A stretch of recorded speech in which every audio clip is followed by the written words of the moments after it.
मेरा यही होगा कि जो आदमी जो काम कर रहा है, वो बहुत अच्छी प्रकार से कर रहा है। देश अच्छे हाथों में है, हमारी सेना बहुत सक्षम है, तो हमें अपनी छोटी नॉलेज से इन कामों में टीका-टिप्पणी नहीं करनी चाहिए। ये जो आजकल मैंने मीडिया में देखा है। इस लड़ाई में 65-62 या 71 की लड़ाई से थोड़ा आपको फ़र्क नज़र आएगा। सबसे पहले है टेक्नोलॉजी। अच्छे सिटीज़न्स एक देश में होने, जज़्बे वाले सिटीज़न बहुत ज़रूरी हैं। इसमें जब मैं टेक्नोलॉजी की बात कर रहा था, हमें ये एक लॉन्ग टर्म प्लानिंग होती है। ये नहीं कि आज बोला और हो गया। अब पाकिस्तान उसी ढंग से लड़ रहा है जो उसको भीख में जो चीज़ मिल रही है, ड्रोन मिल गया तो वो ड्रोन से लड़ना शुरू हो जाएगा। उसको डंडे दे दोगे, डंडों से लड़ेगा। यहाँ पे ये भी बताना चाहता हूँ कि हमारा जो सिस्टम है, एडी का सिस्टम है, और उसके अलावा जो बैलिस्टिक मिसाइल की डिफेंस शील्ड है, इन सब से हम लोग काफ़ी चीज़ों से सुरक्षित हैं। इसलिए हमें वो पिंच महसूस नहीं हो रहा है, उस तरह की हमें प्रॉब्लम नहीं हो रही जो पाकिस्तान में हो रही है। पाकिस्तान में इस समय बहुत बुरे हाल हैं क्योंकि उसके सिस्टम जो चाइनीज़ सिस्टम वो फेल हो गए। हम सक्षम हैं, पाकिस्तान से बहुत ऊपर हैं, और हमने इसके लिए काम किया है। पॉलिटिकल विल और डिसीजन जो हैं बहुत अच्छे रहे हैं। इंडिजीनस उसके ऊपर काम किया, जो हमारे लिए अच्छा था हमने वो लिया है। हम किसी के दबाव में नहीं है। और आज के दिन में ही आप देख लो कि हमारा जो कंपैरेटिव है कि हमारे ऊपर कितना अटैक हो रहा है, कितना आ पा रहा है, उनके ऊपर कितना हो रहा है, कितना आ पा रहा है, वो पाकिस्तान आपको ने वेपन्स मीडिया का में दिखेगा। ये युद्ध की स्थिति है। इसके अंदर हमने गवर्नमेंट को सपोर्ट करना और ये देखना है हमारे आसपास का माहौल क्या है। Freedom is not free, it requires blood. देश बचेगा तो हमारी इज्जत है। ब्लैकआउट होता है। कल आपने देखा जो एक मिसाइल का वो जब उसको गिराया गया था, तो वो एक बिल्टअप एरिया में गिर गई, और वहाँ एक औरत बोल रही थी कि हम थोड़ी ही देर पहले अंदर गए थे, जबकि हूटर सायरन बज गया है। तो इसलिए सुनिए, अंदर रहिए, इंडोर रहिए। ब्लैकआउट के समय पे लाइट बाहर नहीं निकलनी चाहिए।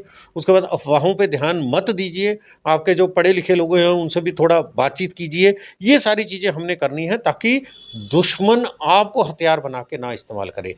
और जिस प्रकार से युद्ध चल रहा है, हमने सिर्फ एक ही चीज़ मन में रखनी है कि हम सक्षम लीडरशिप, हमारी सेना बहुत तगड़ी है, हमारे पॉलिटिकल लीडर बहुत अच्छे हैं, हमारी ओपोजिशन भी पूरी सरकार के साथ में है, और वर्ल्ड ओपिनियन हमारे साथ में है। मिल के रहेंगे। हम इस दीमक को अभी निकालना है देश के अंदर से, जो हमारे अंदर घुस गए हैं और हमें पता भी नहीं है, हमारी जड़ें खोखली कर रहे हैं। अगर भारतीय एक रहेंगे, आप हिस्ट्री देख लीजिए, हम जब भी हारे हैं, भारतीय हारे हैं, वो हारे हैं गद्दारों की वजह से। नमस्कार, आप देख रहे हैं यंग बाइट्स। मैं हूं आपके साथ पूजा ठाकुर। आपको बता दें इस समय जो करंट सिचुएशन बनी हुई है, भारतीय सेना जो है पाकिस्तान के किसी भी मंसूबे को नाकामयाब करने के लिए बिल्कुल तैयार है, मुंह तोड़ जवाब जो है दे रही है। सादा चर्चा के लिए हमारे साथ जुड़ने जा रहे हैं रिटायर्ड ब्रिगेडियर हरचरण सिंह जी, जिन्होंने देश की सीमाओं पर अपनी सेवाएं दी है। इनसे बातचीत करते हुए जानते हैं कि हमारे जो सुरक्षा बल है वो कितने सशक्त है, और किस तरह की ये जो बैटल जो इस समय चल रही है, इस पर क्या कुछ आपका कहना है। सबसे पहले आपका स्वागत है यंग बाइट्स में। धन्यवाद। जय हिंद। जय हिंद जी। सबसे पहले मैं अभी जो जिस प्रकार की लड़ाई चल रही है उसके ऊपर कुछ बोलूँगा।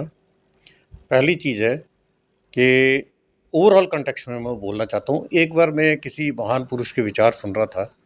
उन्होंने कहा कि हम सब लोगों में एक बहुत अच्छी आदत है, हम अपना काम नहीं जानते और दूसरे के काम में हम पूरी प्रतिक्रिया देते हैं और उसको उसका काम सिखाते हैं।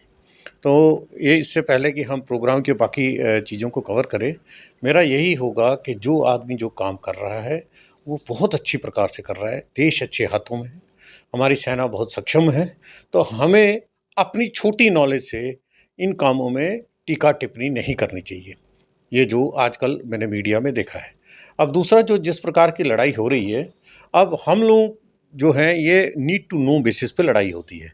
यानी ये ढिंढोरा नहीं पीटा जाता है कि हम क्या करने जा रहे हैं। सेम वे दुश्मन के साथ भी ये है, ढिंढोरा पीट के अगर काम किया तो सरप्राइज़ लॉस्ट हो जाता है। तो अपने ढंग से हमने क्या एक पॉलिटिकल एम होता है उसको अचीव करने के लिए क्या-क्या किया जा रहा है, उस ढंग से ये लड़ाई बहुत बढ़िया तरीके से चल रही है। ये देश हमेशा से सक्षम हाथों में रहा था।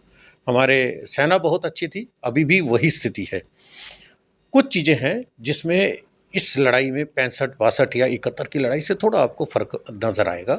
सबसे पहले है टेक्नोलॉजी। टेक्नोलॉजी का अलग आपको पता है कि जिस तरह से टेक्नोलॉजी बढ़ गई है, तो उस प्रकार से ये टेक्नोलॉजी बढ़ी है, तो उसके हिसाब से ये लड़ाई में फ़र्क पड़ रहा है। दूसरा कम्युनिकेशन। हमारे पास सैटेलाइट हैं, हमने डेवलप की हैं, तो काम किया है इस पे। उसके साथ में भी जो खबर मिलती है और जो कम्युनिकेशन होता है, इन दोनों में। तीसरा है इकोनॉमिक। जब भी कोई लड़ाई होती है आज के जो दौर में हो रही है, उसमें इकोनॉमिक का बहुत बड़ा हाल है। सस्टेनेबिलिटी, कितना आप सस्टेन कर सकते हो, और उसके अलावा एक दूसरे को किस प्रकार से चोट पहुंचानी है कि उसके इकोनॉमी जो है वो गड़बड़ हो जाए और वो लड़ाई करने योग्य ना रहे। तीसरा है जो हमारी आर्मी, वो तो है ही है। और एक नया आयाम इसमें जुड़ा है इन्फिल्ट्रेटर्स का, जो पहले इतनी बड़ी समस्या नहीं थी। क्योंकि आप लगाइए कि आपके साथ में एक आपका साथी बैठा है जो खाना यहाँ का खाता है, लेकिन उसका दिल जो है वो पाकिस्तान के लिए धड़कता है। तो ऐसे आदमी के साथ में जब आप लड़ाई करोगे तो इसको दीमक कहा जाता है, समय पे ही आपको धोखा देगा। और लास्ट में आता है जो सबसे बड़ी चीज़ है, वो है, मैं बाकी चीज़ें बहुत सारी होती कवर नहीं कर रहा हूँ, इंपॉर्टेंट चीज़ें, रोल ऑफ सिटीजन्स। अच्छे सिटीजन्स एक देश में होने, जज्बे वाले सिटीजन बहुत ज़रूरी हैं। हमारे जो पूर्वज आए थे 1947 में, हमारे पिताजी ने उसके ऊपर बुक लिखी थी। हमने तकरीबन अपने 30-40 आदमियों को वो 47 में जब वापस आ रहे थे, उसी समय कबाइलियों के साथ में लड़ाई में खो दिया था। तो इसके लिए खून देने की ज़रूरत पड़ती है। अभी इसमें जब मैं टेक्नोलॉजी की बात कर रहा था, हमें ये एक लॉन्ग टर्म प्लानिंग होती है, ये नहीं कि आज बोला और हो गया। अब पाकिस्तान उसी ढंग से लड़ रहा है, जो उसको भीख में जो चीज़ मिल रही है, ड्रोन मिल गया तो वो ड्रोन से लड़ना शुरू हो जाएगा। उसको डंडे दे दोगे, डंडों से लड़ेगा। उसके अपना अपना सोच विचार है, क्योंकि उन्होंने उस ढंग से प्लानिंग नहीं की। हाँ, जबकि हमारी जो प्लानिंग है, हमारी प्लानिंग आपने देखा होगा इंडिजीनियस चीज़ों पे ऊपर बहुत रही है कि हम क्या बना सकते हैं, अपने आप को खुद सक्षम करें बनिस्बत इसके कि हम बाकी के सामने भीख मांगते रहें। आप हमारे ही देख लो, हमारे बनाए हुए वेपन अभी एक्सपोर्ट हो रहे हैं। तो इसमें पैसा बचता है और हमारे पास एक इंडिपेंडेंस आती है और दूसरे देश भी हमारे ऊपर डिपेंडेंट होते हैं। उसके बाद आपका एग्जांपल है, सिस्टम है जो S-400 का है, राफेल हमने लिए थे। और यहाँ पे ये भी बताना चाहता हूँ कि हमारा जो सिस्टम है, AD का सिस्टम है, और उसके अलावा जो बैलिस्टिक मिसाइल की डिफेंस शील्ड है, इन सब से हम लोग काफ़ी चीज़ों से सुरक्षित हैं। इसलिए हमें वो पिंच महसूस नहीं हो रहा है, उस तरह की हमें प्रॉब्लम नहीं हो रही जो पाकिस्तान में हो रही है।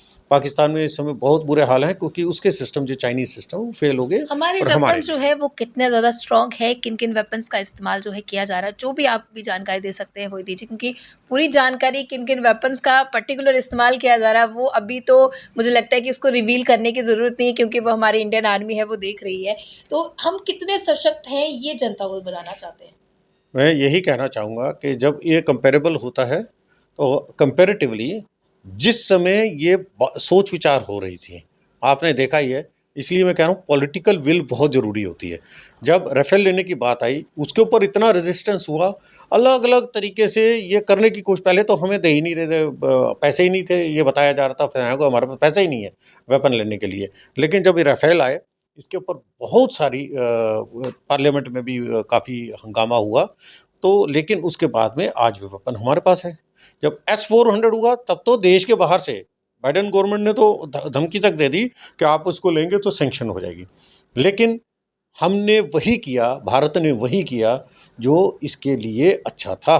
और उसी प्रकार से मैं आपको ये भी बताता हूँ, हैरप जो ये है ड्रोन है, ये भारत का बनाया हुआ है। वो हाँ, इज़राइली के साथ से हमने टेक्नोलॉजी का आदान-प्रदान किया है, लेकिन हमारे द्वारा बनाया गया है। और जो आदमी जितना सक्षम है, अब ये जो मोटी-मोटी चीज़ें मैंने बता दी हैं, और उसी प्रकार से हमारी न्यूक्लियर जो सबमरीन्स हैं, जो आपकी सेकंड या थर्ड स्ट्राइक कैपेबिलिटी आपको दे देती है। तो ये सब चीज़ों से, इससे ज़्यादा हम उसमें जाना नहीं चाहेंगे। मैं सिर्फ़ इतना ही बोला पाऊँगा, हम सक्षम हैं, पाकिस्तान से बहुत ऊपर हैं, और हमने इसके लिए काम किया है। पॉलिटिकल विल और डिसीजन जो हैं बहुत अच्छे रहे हैं। इंडिजीनियस उसके ऊपर काम किया, जो हमारे लिए अच्छा था हमने वो लिया है। हम किसी के दबाव में नहीं है। और आज के दिन में ही आप देख लो कि हमारा जो कंपैरेटिव है कि हमारे ऊपर कितना अटैक हो रहा है, कितना आ पा रहा है, उनके ऊपर कितना हो रहा है, कितना आ पा रहा है, वो पाकिस्तान आपको जिन वेपन्स मीडिया का में इस्तेमाल दिखेगा। कर रहा है, ज़्यादातर देखा जा रहा है ड्रोन, मिसाइल के जो है वो अटैक उनके द्वारा किए जा रहे हैं। जैसे मैंने आपको पहले बोला, पाकिस्तान वही कर रहा है जो उसकी झोली में गिर रहा है। अब ड्रोन उसको टर्की से भी कल परसों की न्यूज़ थी कि वहाँ से एक विमान लैंड किया पाकिस्तान में, और उन्होंने यही इसको ये वेपन ही दिए होंगे, और क्या दिया होगा। और उसके अलावा उसके शिप्स भी आए हुए हैं। तो उसको ये जो मुफ्त में चीज़ें मिलती हैं उसके ऊपर अगर ये अपनी डिफेंस को बिल्टअप करना चाहता है, वही उसकी बेसिक गलती है। और उसमें मैं ज़्यादा डिटेल में नहीं जाऊँगा। अभी आपको ये पता ही है कि आज के दिन में पाक किस चीज़ पे ज़िंदा है, वो है फ़ाल्स प्रोपेगेंडा। बिल्कुल, वही हमें मैं बोलने वाली थी कि जो फ़ॉल्स प्रोपेगेंडा जो है इसका इस्तेमाल किया जाता है, फ़ेक न्यूज़ काफ़ी ज़्यादा वायरल जो है वो की जा रही है कि बड़ी सारी वीडियोज़ ऐसी होती है जो कहा जाता है कि ये चीज़ कर दी हमने, ये चीज़ कर दी, लेकिन ग्राउंड लेवल पे देखा जाए वैसा कुछ नहीं हुआ होता। ये इसको कहा जाता है साइकोलॉजिकल वारफेयर। ये एक लड़ाई का तरीका है। जब 2 योद्धाओं में लड़ाई होती है, जो तगड़ा है उसके लड़ने का तरीका अलग होता है, जो कमज़ोर है उसका तरीका अलग होता है। जिस तरह से आपने देखा था कि हमारे इतिहास में गुरिल्ला वारफेयर शिवाजी ने वो बहुत अच्छी तरह से इस्तेमाल किया था। जब आपकी ताकत बहुत ज़्यादा नहीं है ज़मीन पे, तो आप नुकसान पहुँचाइए दुश्मन को और विथड्रॉ कीजिए। उसी प्रकार से अलग-अलग तरीके से इसमें से एक साइकोलॉजिकल वारफेयर भी है। उसमें वो बातें बतानी जो एक्चुअल में नहीं है और दूसरे आदमी को बिलीव करने पे मजबूर करना कि नहीं यही हो रहा है। अब जिस प्रकार से मैं अभी एक क्लिपिंग देख के आया हूँ, जिसके अंदर में टीवी एंकर पाकिस्तान का बोल रहा था कि हमने हिंदुस्तान के 100 से ज़्यादा जहाज़ गिरा दिए हैं।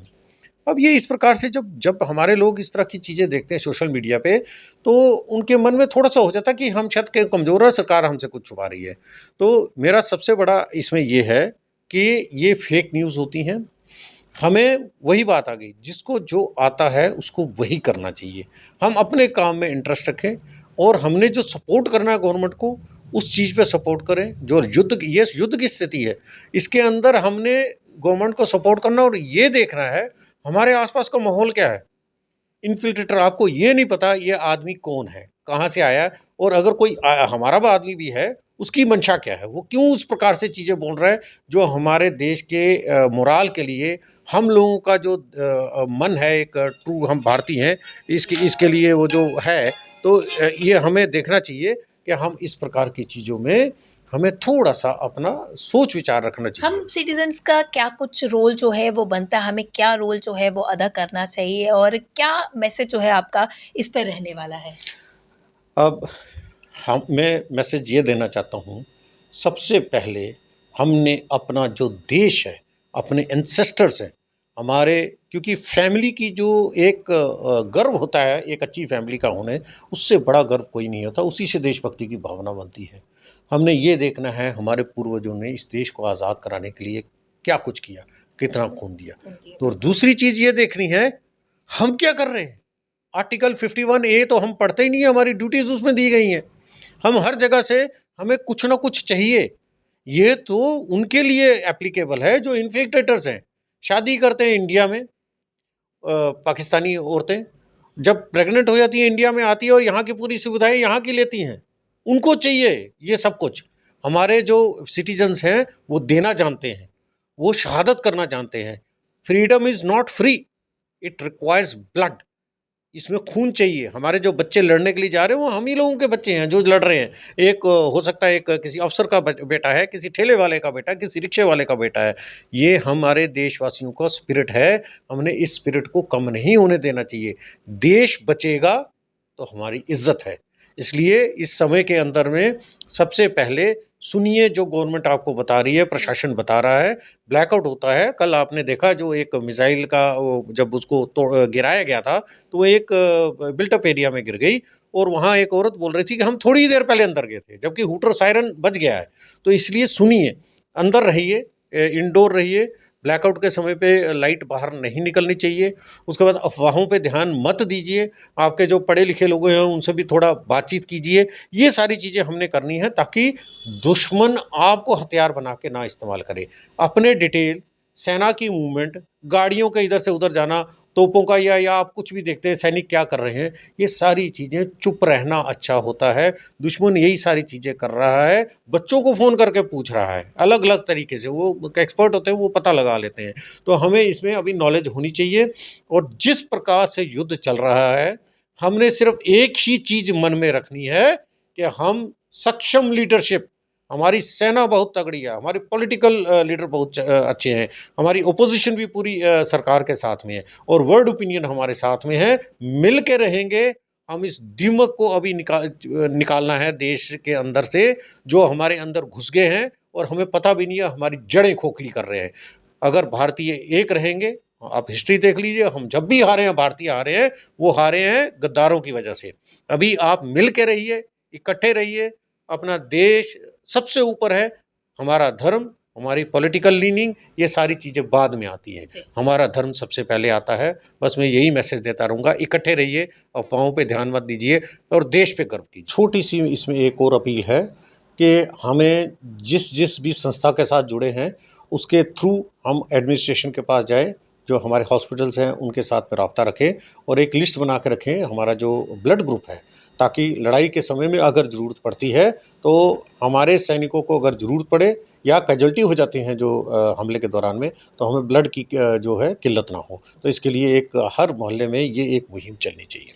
बहुत बहुत धन्यवाद हमारे साथ जुड़ने के लिए। तो साफ तौर से काफ़ी अच्छा मैसेज जो है, काफ़ी मोटिवेशनल मैसेज जो है ब्रिगेडियर हरचरण जी द्वारा दिया गया है, जिनमें इन्होंने ये बताया है कि हम सभी लोगों को जो है मिलजुल कर रहने की ज़रूरत है, अफ़वाहों से बचने की ज़रूरत है। और जिस तरह जो बेसिक पॉइंट्स उनके द्वारा बताए गए, हालांकि एडमिनिस्ट्रेशन द्वारा भी बार बार सायरन के थ्रू या जो निर्देश दिए जाते हैं हमें उनका पालन करना चाहिए, हमें बार बार ध्यान देने की ज़रूरत है, क्योंकि जो इंडियन आर्मी है वो हमारी सुरक्षा के लिए तत्पर है और हमें उन पर भरोसा होना चाहिए। अगले वीडियो लेकर फिर मैं हाजिर होंगी, तब तक के लिए आप देखते रहें यंग बाइट्स पर। जर्नलिस्ट अमन शर्मा के साथ मैं पूजा ठाकुर, यंग बाइट्स जम्मू।